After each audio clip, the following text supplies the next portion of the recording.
Bonjour, voici maintenant la démonstration d'un assemblage simple, un assemblage qu'on appelle un joint universel, aussi appelé un joint de Cardan. Première étape, je vais choisir Nouveau et je vais choisir un assemblage selon un système d'unité, dans le cas d'aujourd'hui, un assemblage en pouces.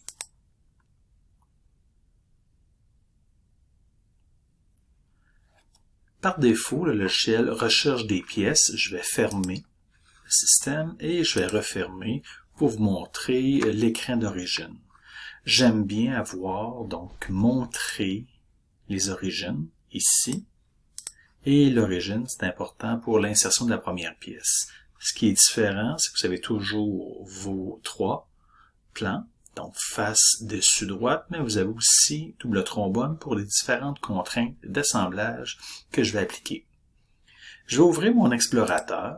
J'avais pris le temps de réduire ma boîte. Je vais choisir la bonne pièce que je vais insérer, la première, le support, et je glisse à l'intérieur de SolidWorks. J'attends quelques instants et si vous touchez en effleurant l'origine, les pièces seront bien superposées. L'origine de la pièce sur l'origine du dessin d'assemblage. C'est fait. Par la suite, ça me permet d'insérer mes pièces. Je pourrais insérer la portion supérieure, le cardan inférieur. Je vais devoir utiliser un bloc entre les deux. Ça va me prendre également une douille tout à l'heure pour la manivelle. Je vais utiliser aussi la fameuse manivelle, la poignée et finalement la tige que je glisse une première fois avec une configuration. J'ai besoin d'une tige longue.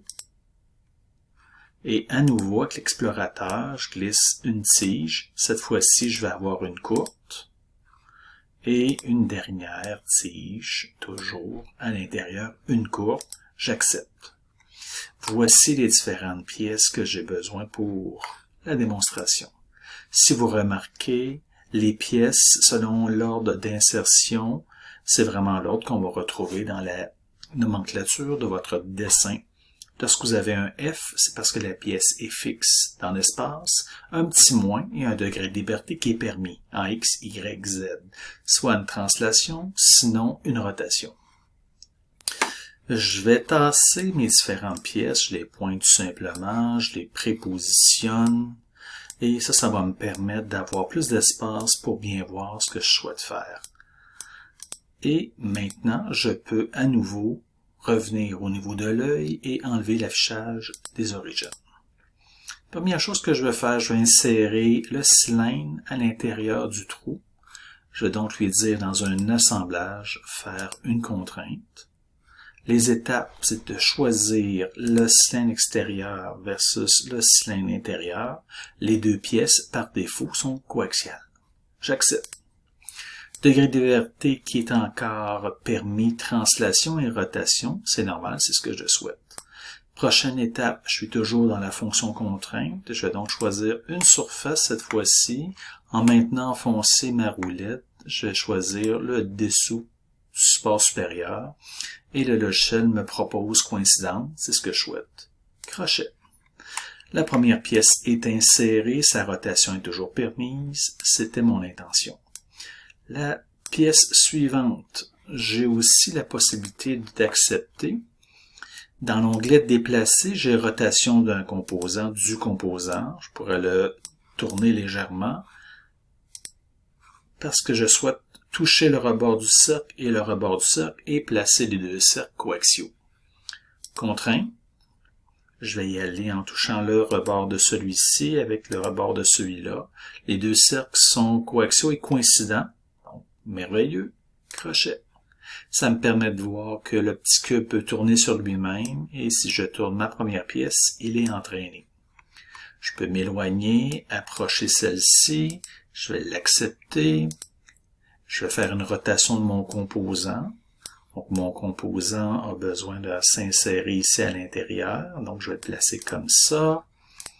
Et je pourrais accepter, l'approcher et venir voir ce que je dois faire, c'est-à-dire une contrainte.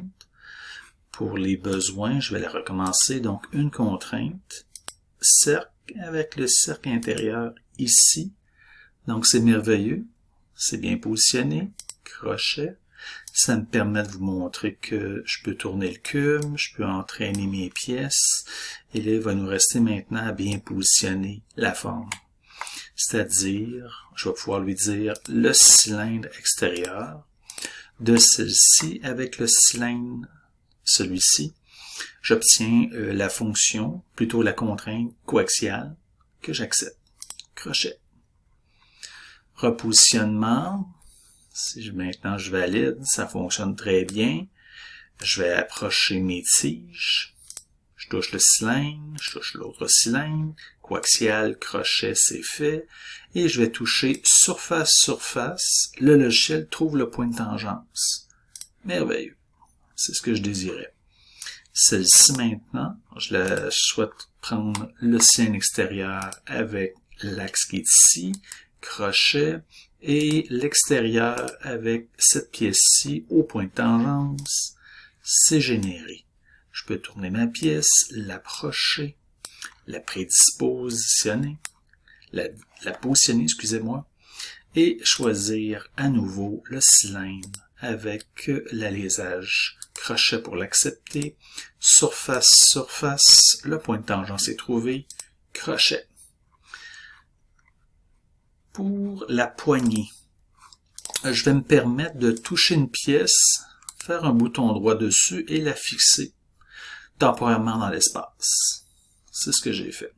Cette pièce-ci qu'on appelle la manivelle, vous remarquez qu'il y a un petit F qui apparaît.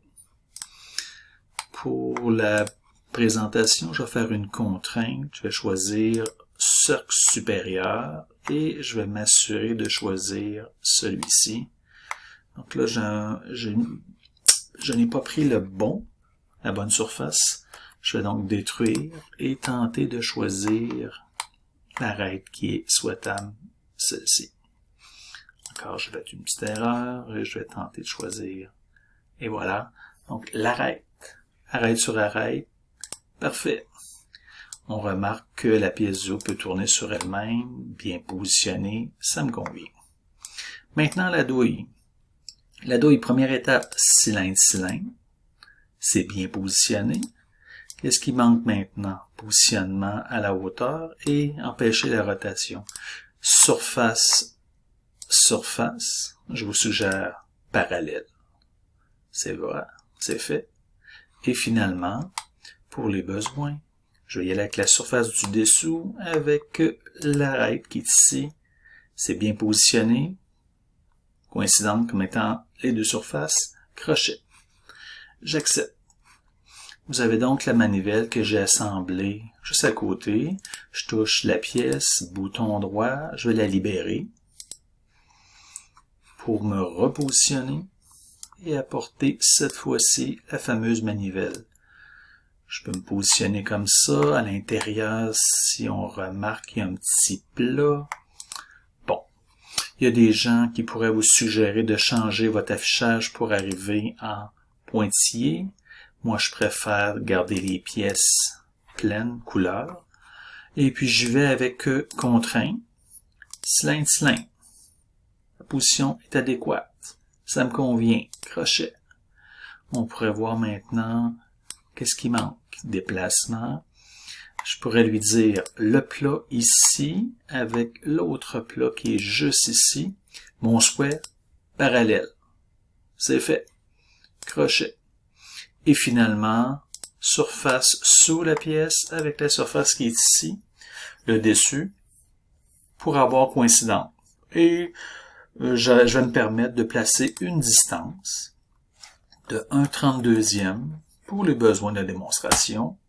Crochet, c'est fait. Positionnement, si vous regardez la vue de face, effectivement, vous avez 1/32e juste ici. Et le test final, ça fonctionne très bien.